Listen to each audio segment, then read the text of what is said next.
મિત્રો, એક 18 વર્ષની દીકરી 31 બારવટિયાઓ સાથે રણ મેદાનમાં ઉતરે છે તો કાળજા કંપી જાય એવી ગોખરવાડા ગામની સત્ય ઘટના છે। ધ્યાનથી સાંભળજો તો ચાલો તેને વિસ્તારથી જોઈએ। મિત્રો, પાટણના ચાણસ્માની બાજુમાં ગોખરવાડા ગામ આવેલું છે અને રૂખીનું એક જ ઘર છે અને ત્યાં સિકોતર માતા પૂજાય છે। મિત્રો, આ વાત ધ્યાનથી સાંભળજો। આશરે 100 જેટલા વર્ષ આજુબાજુની આ સત્ય ઘટના છે અને ઉત્તર ગુજરાતના ગૌરવની વાત છે। ત્યારે આ ગોખરવાડા ગામમાં ધનાભાઈ રહે છે અને આ ધનાભાઈને એકની એક દીકરી છે અને આ દીકરીનું નામ છે ડાઈ અને તેના ઘરમાં માતા સિકોતર પૂજાય છે। અને મિત્રો, એક દિવસની વાત છે અને આ ગોખરવાડા ગામમાં એક દરબારના દીકરાના લગ્ન છે અને આખું ગામ જાનમાં ગયેલું છે અને ગામમાં કોઈ મરદ માણસ ઘરે રહ્યો નથી અને બધા જ જાનમાં ગયેલા છે। ગામમાં કોઈ મરદ કેતા મૂછાળો ગામમાં હાજર નથી અને તે સમયે ગાયકવાડી સરકારના રાજ ચાલી રહ્યા છે અને ત્યારે અમુક બારવટિયાઓને ખબર પડી કે આજે ગોખરવાડા ગામમાં કોઈ હાજર નથી। આજે તો ફાવે એટલો માલ ગામમાંથી લૂંટીને ચાલ્યા જઈએ આમ વિચારી 31 બારવટિયાઓ ઘોડે ચડી અને આવ્યા અને ભરી બંદૂકે ગામમાં આવી ચડ્યા અને આ બાજુ ગામમાં ડાઈ અને તેના બાપા ગામનો કચરો વાળી રહ્યા હતા અને જ્યારે ગામના ઝાંપે બંદૂકોના ભડાકા થયા ને ત્યારે કચરો વાળતી એ ડાઈ તેના બાપાને પૂછે છે કે હે બાપુ, આ ભડાકા શેના થયા કે જાન પરણી અને આટલી જલ્દી પાછી આવી કે શું? કે બેટા, આ જાનના ભડાકા નથી કે બાપુ તો કે આ તો કાળો કેર છે। અને પછી બાપા અને દીકરી ગામના એક વાડામાં સંતાઈ જાય છે। ત્યારે દીકરી પૂછે છે કે પણ બાપુ આ શું છે? કે દીકરી, આ બારવટિયાઓ છે અને આજે આ આપણું ગામ લૂંટશે। કે હે બાપા, આજે આપણું ગામ લૂંટાશે? કે હા, આજે ગામમાં કોઈ મરદ મૂછાળો છે નહીં, ગામમાં કોઈ પટેલ દરબાર રાજપૂત ઘરાસીઓ નથી ને એટલે આજે બારવટિયાઓને ખબર પડી ગઈ છે કે ગામ ખાલી છે અને એટલે આજે આપણું ગામ લૂંટવા આવ્યા છે। કે બાપા, તમે કહો છો કે ગામમાં કોઈ મરદ મૂછાળો નથી તો તમે મરદ નથી? ત્યારે 18 વર્ષની દીકરીએ પોતાના બાપને એટલું કીધું કે હે બાપુ, તમે તો આદમી છો કે શું છો? કે બેટા, હું આદમી છું। તો કે બાપુ, તમે આદમી છો તો શું તમે ધીંગાણામાં ના જઈ શકો? જો બાપુ તમે આદમી હોય અને જો આજે આપણું ગામ લૂંટાતું હોય ત્યારે ગામના પડખે ઢાલ બનીને ઊભા ના રહી જાઓ ને તો તમે આદમી ના કહેવાઓ અને જે ધીંગાણે ચડે ને એ મારો બાપ કહેવાય। આમ બારવટિયાઓને જોઈ અને વાડામાં સંતાઈ જાય એ મારો બાપ ના હોય। કે બાપુ, આજ પછી મારી સામે એવું ના કહેતા કે તમે મારા બાપ છો। આમ વાડામાં ઓઠા લે એ મારો બાપ ના હોય। કે બેટા, તને ખબર નથી આપણું વરણ શું છે? આપણે એક રૂખી છીએ, આપણે હરિજન કહેવાઈએ। કે બાપુ, એ તો બધા બહાના છે પણ આજે એક માનું ધાવણ ઉજળું કરવાનો અવસર આવ્યો છે, ગામની આબરૂ રાખવાની વેળા છે, એમાં નાત જાત ના હોય બાપુ। અને આમ ને આમ દીકરી પોતાના બાપને બોલતી ગઈ ને એમ 80 વર્ષના બાપના રૂવાટા છમછમ બેઠા થવા લાગ્યા અને બોલ્યો કે હવે બસ કર બેટા, આજે તો તે એક સૂતેલો હાવત જગાડ્યો છે।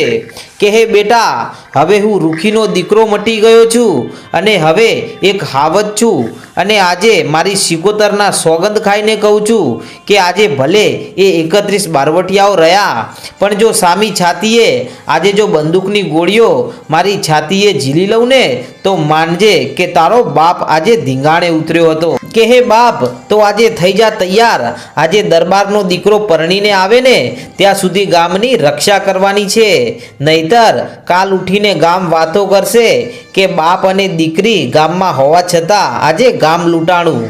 કે હે બાપ, આજે તું મરદ થઈ જા અને જો આપણે બાપ અને દીકરી 31 ને જો ભારે ના પડી જઈએ ને તો મારું નામ પણ ડાઈ નહીં।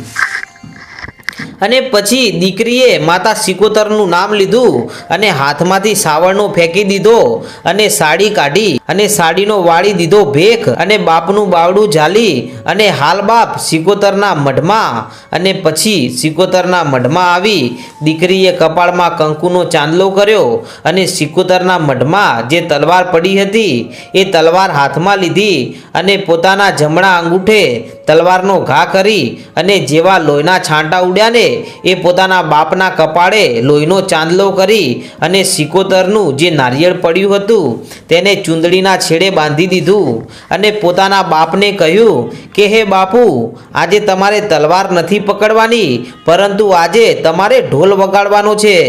કે બાપુ, તમે કોઈક લોકોના માટે ઢોલ વગાડ્યા છે, પણ આજે તમે સુરાતણનો ઢોલ વગાડો અને ઢોલ વગાડતા વગાડતા આગળ ચાલો અને તમારી આગળ આગળ તમારી દીકરી આજે ધીંગાણે ઉતરશે. અને બાપુ, જો આજે 31ના માથા જો શ્રીફળની જેમ ના વધેરી નાખું ને તો મારું નામ ડાહી નહીં. અને પછી એ 80 વર્ષના ધના દાદાએ ધીબાંગ ધીબાંગ ઢોલ વગાડવાનું શરૂ કર્યું ને ત્યાં તો આખા બ્રહ્માંડમાં તેનો નાદ સંભળાવા લાગ્યો અને સિકોતરને પગે લાગી અને દીકરી રણચંડી થઈને બહાર નીકળી અને દીકરી જેવી બહાર નીકળી અને હેઠી ઉતરી, પણ હેઠી ઉતરતા એ દીકરી કેવી લાગી કે જાણે રાજપરાથી ખોડિયાર ઉતરી હોય, કડીના કાંગરેથી મારી મેલડી ઉતરી હોય, પાવાના ગઢેથી મારી મહાકાળી ઉતરી હોય ને એમ ડગલે ડગલે સાક્ષાત જોગમાયા નીકળી હોય એમ ડગલા માંડવા લાગી અને ચાલતી ચાલતી ગામના ઝાંપે આવી અને એટલું કીધું કે હે મરદો, તમે કેટલા છો? બારવટિયા બોલ્યા કે કોણ છો તમે? કે હું કોણ છું એ જાણતા પહેલા જો તમારી માએ 1.25 શેર સૂંઠ ખાધી હોય અને તમારી માએ જો તમને મરદ તરીકે જન્મ દીધો હોય ને તો હાલે આવો અને મરદ હોય તો જ મારી સામે આવજો. અને આમ લડતા લડતા બાપને બંદૂકની ગોળી વાગીને એટલે ઢોલ થયો બંધ. ત્યાં તો ડાઈ લડતા લડતા બોલી કે હે મારા બહાદુર બાપ, કે જ્યાં સુધી તારી દીકરી ના પડી જાય ને ત્યાં સુધી જો મારા બાપ તમે પડ્યા ને તો તમને તમારી દીકરીના સમ છે. અને પછી ગોળીઓ ઉપર ગોળીઓ છૂટવા લાગી ત્યારે ડાઈએ બૂમ પાડી કે હે મારી સિકોતર, આજે તને જો મઢમાં બેઠે બેઠે જો તને પાણી ચડ્યું હોય ને તો હાલ મારી સાથે લડવા મારી ભેળી અને આજે માં અને દીકરી રણ મેદાનમાં ઉતરીએ. અને પછી તો સિકોતરે આટલો નાદ સાંભળ્યો ને ત્યાં તો સિકોતર ડાઈના વારે આવી અને ડાઈના શરીરમાં મારી સિકોતરનો આવેશ આવી ગયો. અને પછી તો 1 2 3 એમ કરતાં કરતાં જે સામે આવ્યા ને એમના માથા નારિયેળની જેમ વધેરવા લાગી અને આમ કરતાં કરતાં 31 બારવટિયાઓને વધેરી નાખ્યા. અને પછી જેવા 31ને વધેર્યા ને ત્યાં તો દીકરીનું રૂપ બદલાણું અને દીકરી જે 31 વધેરેલા બારવટિયાઓના મળદા પડ્યા હતા ને એના ભેગી જઈને પડી. અને પછી તેના બાપને સાદ કર્યો કે હાલ બાપ, ગાદલા અને ગોદડામાં તો આજ દિવસ સુધી બહુ ઊંઘ્યા, પણ આજે દુશ્મનના મળદાઓની માથે સૂવાની વેળા ફરી કોઈ દિવસ નહીં આવે. ચાલ આજે તો મળદાની પથારી કરીએ અને સૌની વચ્ચે સૂઈએ. અને પછી બારવટિયાઓના સૌ ભેગા કર્યા અને એના ઉપર બાપ અને દીકરી સૂતેલા છે અને છેલ્લા શ્વાસ ચાલી રહ્યા છે. અને આમ સંધ્યાની વેળા થઈ અને દરબારની જાન પરણીને પાછી આવી ગામના પાદરે આવી અને જોયું ત્યાં તો લોહીના રેલા દેખાણા. અને આખું ગામ ઉતાવળા ડગલે ગામમાં જઈને જુએ છે તો બધાની આંખો ફાટી જાય છે. ત્યારે ગામનો મુખી કહે છે કે હે બેટા, આ બધું શું છે? કે દરબાર, તમે દીકરો પરણાવવા ગયા હતા અને ગામમાં બારવટિયાઓ આવ્યા હતા અને ગામમાં તો કોઈ હતું નહીં, પણ ગામમાં એક મરદ માણસ મારો બાપ હતો. અને હે મુખી બાપા, ગામમાં તો કોઈ ન હતું એટલે બારવટિયાઓને એમ કે ગામ લૂંટી દઈએ, પણ બાપુ તમારા ગામની એક કાંકરી ડગવા નથી દીધી અને આજે એક રૂખીની દીકરીએ 31 બારવટિયાઓના માથા ધડથી જુદા કરી અને આ ગામની ઇજ્જત બચાવી લીધી છે અને પછી ગામે છેલ્લી વાર ડાઈ અને એના પિતાને પાણી પાયું અને આખું ગામ કહે છે કે આજથી તું અમારી માં છો, તે અમારા ગામની ઇજ્જત અને આબરૂ રાખી છે, આજથી અમે તને ડાઈ સિકોતર ગણીશું અને દર નોરતે તને નિવેજ ધરાઈશું।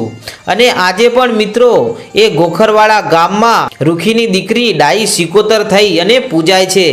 તો મિત્રો આવા કામ છે મારી સિકોતરમાંના। અને મિત્રો આજે પણ ગોખરવાડામાં એ ડાઈ સિકોતરનું મંદિર આવેલું છે અને લોકો ધામધૂમથી તેને માને છે। તો મિત્રો આ વિડીયો તમને પસંદ આવ્યો હોય તો વિડીયોને લાઈક કરો, શેર કરો અને મિત્રો આવા રોજે રોજ નવા ઇતિહાસો સાંભળવા માટે આજે જ અમારી ચેનલ વહાણવટી ડિજિટલને સબસ્ક્રાઈબ કરો। જય માતાજી।